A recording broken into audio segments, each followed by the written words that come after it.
Ассаламу алейкум. Мен мына жол министріне кайрылатырам да. Мына Лошно Окат жолу. Көрдүңөр мына жолдун акыбалын, министрлер. Мына карасаң мына машина, мына бузулуп жатат мынакей. Көрдүңбү? Жолдун акыбалын кара, Качан бүтөт, мына жерде мартта казгансыңар мынакей. Ошол бойдо мына кара жолдо ит дагы жок иштеп аткан, Жолдун акыбалын кара. Качан бүтөт? Этап менен дейсиң, мына жерге келип 4 жолу менчик машина менен каттап көргөн эле, анан көрөм этабыңа.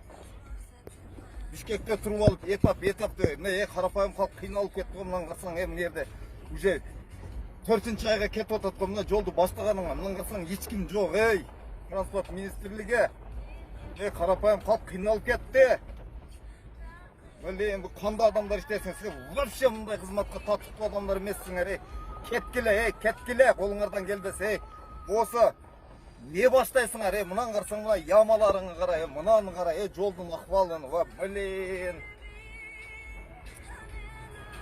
мынаны кара, жолдо эч ким жок, качан иштейсиңер,